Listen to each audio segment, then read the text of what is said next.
Si tu aimes suivre des animés et que tu aimes faire du gaming, n'hésite pas à me rejoindre sur Twitch. Le lien est dans la description. Salut les KT, j'espère que vous allez bien. On se retrouve pour parler de l'épisode 28 de la saison 4 de SNK, et cet épisode met en avant le début de l'extinction de l'humanité.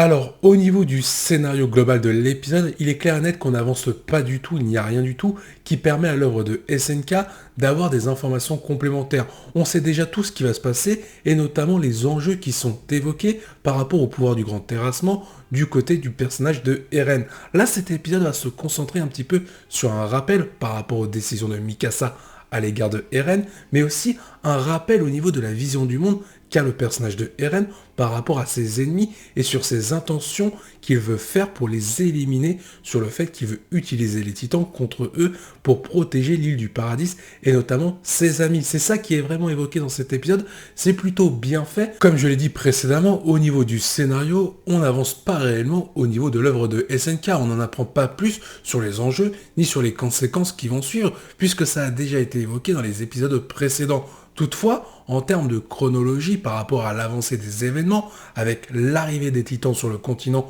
pour exécuter le plan de Eren, c'est-à-dire le grand terrassement, là oui, en termes de scénario au niveau de la chronologie, on avance. Est-ce que le scénario est raté parce que j'ai dit qu'il était pauvre ce scénario dans cet épisode? En réalité non, et c'est ça qui est plutôt sympa dans cet épisode en termes de contraste. En fait, si on regarde bien un petit peu cette deuxième partie de la saison 4, donc là c'est une analyse globale, on peut voir que le scénario, il est fait à l'envers. Au début, on a de la baston, on a de la violence, on a du combat par rapport aux enjeux, et donc c'est les conséquences qui sont mises en valeur. Là, dans cet épisode, on nous met en avant un petit peu pourquoi on en est arrivé là par rapport à Mikasa et ses décisions, et avec Eren par rapport à sa vision.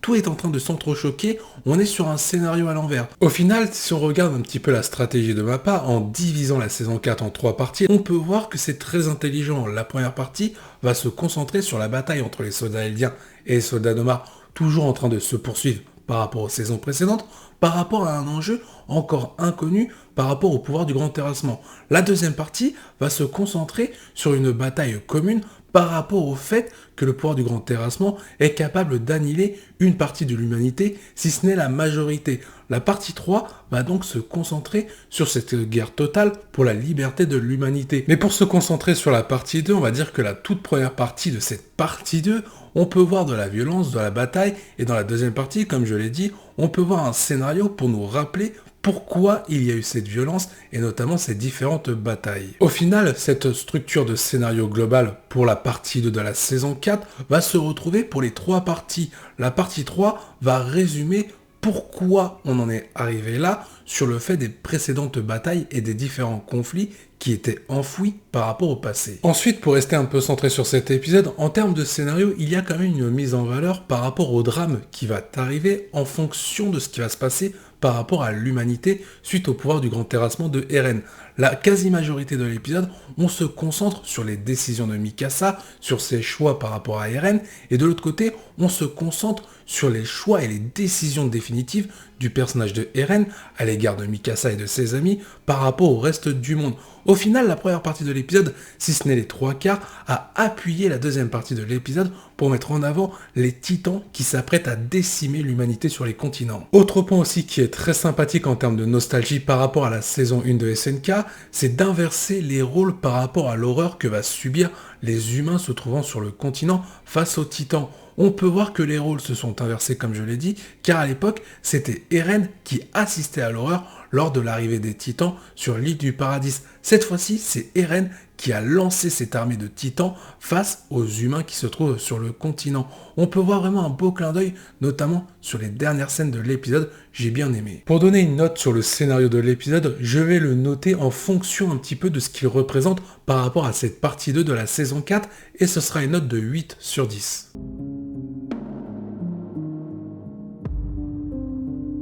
Parlons de l'animation globale de cet épisode, et il est très clair et net qu'on a assisté à une animation de narration qui a servi à mettre en valeur les dernières minutes de l'épisode lorsque les titans sont sur le point de débarquer sur le continent pour exterminer tous les humains qui s'y trouvent. C'est le souhait du personnage de Eren.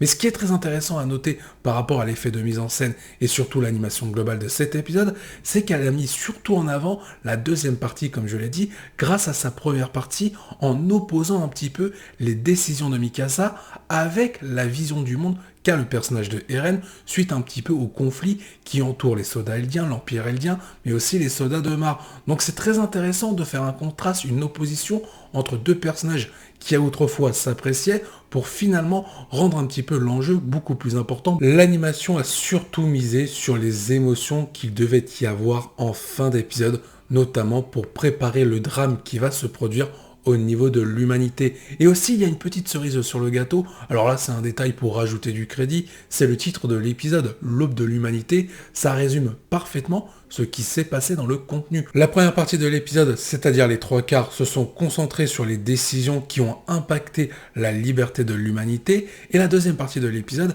l'extermination qui a commencé par rapport à l'humanité. C'est très bien fait en termes d'animation pour mettre en avant un scénario qui n'a pas beaucoup d'éléments dans cet épisode. Je mets un 9,5 sur 10. Au niveau des OST, il n'y en a pas beaucoup dans cet épisode. Il y en a quelques-unes qui sont très bien placées et il n'en fallait pas beaucoup des OST car il fallait justement doser sur les différentes émotions que devait nous proposer la fin d'épisode avec l'arrivée des titans sur le continent, prêt à exterminer toute l'humanité qui s'y trouve selon le souhait de Eren.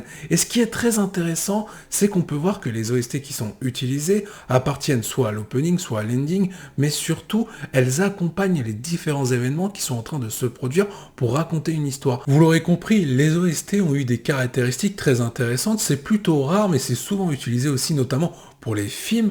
Là, elles ont raconté quelque chose comme un scénario peut raconter une histoire ou comme l'animation peut superviser un scénario.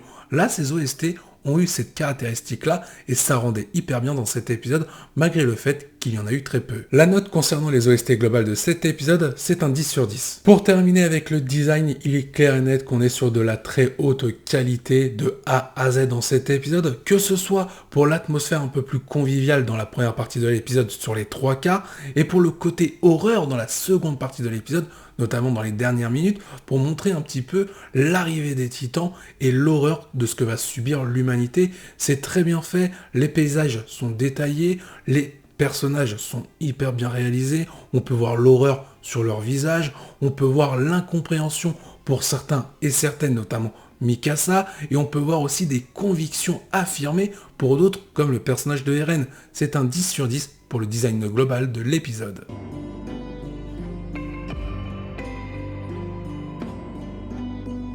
Merci d'avoir suivi cette review, je vous dis à la prochaine, portez-vous bien et n'oubliez pas que la volonté du KT soit avec vous.